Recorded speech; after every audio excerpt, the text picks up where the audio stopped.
Yes Sampat जी बताइए। Sir जी, मेरा दो क्वेश्चन है। हम्म। एक है कि आप बोल रहे हो कि एनर्जी से आप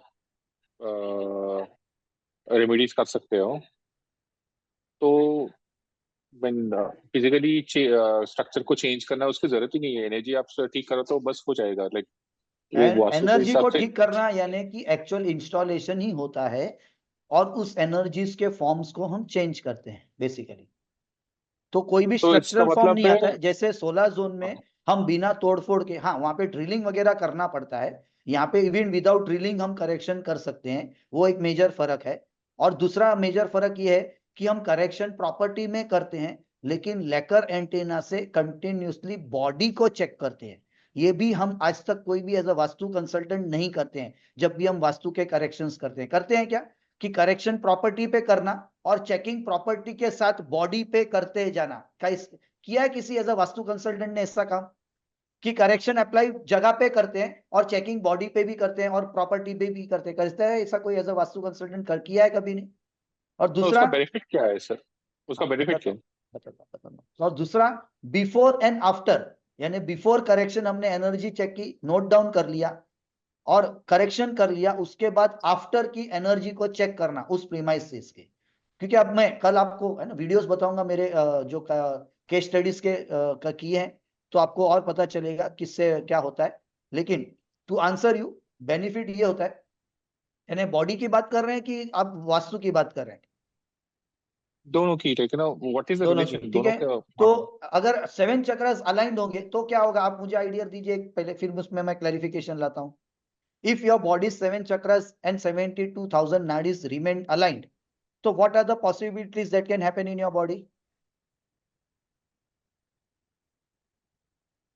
और अगर पता वो नहीं। अलाइंड नहीं रहते हैं तो लॉन्ग टर्म में क्या पॉसिबिलिटीज है आपके बॉडी में?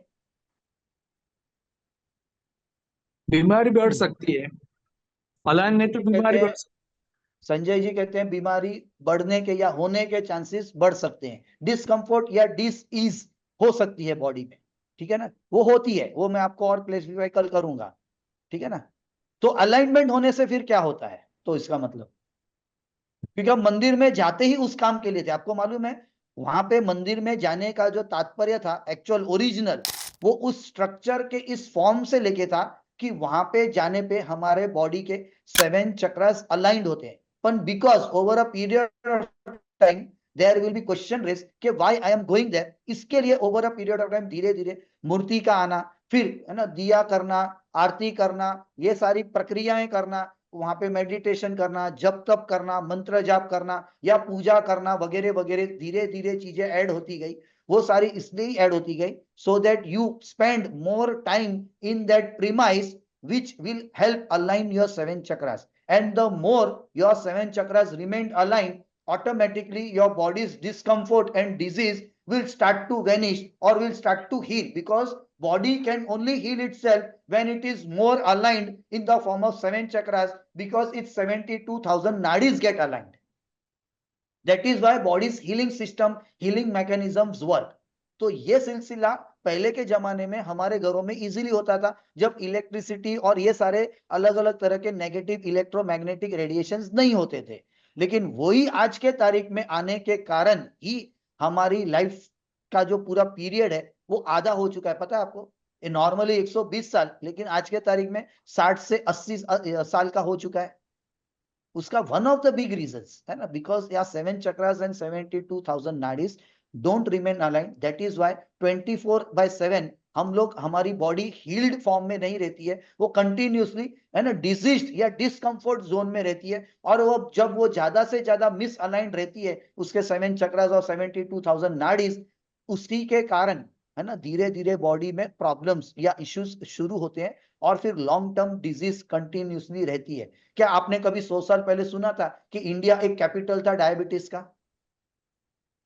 ये बात अलग है कि फ्री में शुगर मिलने के कारण हम शुगर के इतने आदी हो गए, पर क्या शुगर ही कारण है डायबिटीज का? नो सर, हाँ, ऐसा खाली नहीं है। शुगर ही कारण नहीं है, लाइफस्टाइल भी है। लेकिन उन सबके साथ उसको जो कंटिन्यूटी देती है ना, हिंड्रेंस कंटिन्यूस, उसको लिंगरिंग इफेक्ट देने का जो कारणीभूत है, वो ये सारे इलेक्ट्रोमैग्नेटिक रेडिएशंस है। तो एनर्जी वास्तु में पॉसिबिलिटीज है कि जो करेक्शंस हम करते हैं उससे हम हमारी जगह की एनर्जीज को इतना अलाइंड या इतना अनुकूल बनाते हैं कि उसमें रहने वाले लोगों की एनर्जी ज्यादा से ज्यादा अलाइंड हो। अलाइंड इन का मतलब है 7 चक्रस अलाइंड रहने चाहिए, उससे 72,000 नाड़ीज। और एनर्जी वास्तु प्रोटोकॉल सिस्टम में हम सीखते हैं इस एंटेना से ना ही सिर्फ 7 चक्रस को कैसे चेक करना है, लेकिन 72,000 नाड़ीज को कैसे चेक करना है, क्योंकि final goal to achieve is to aligned maximum और 100% all of this 72,000 nadis in any given residential property.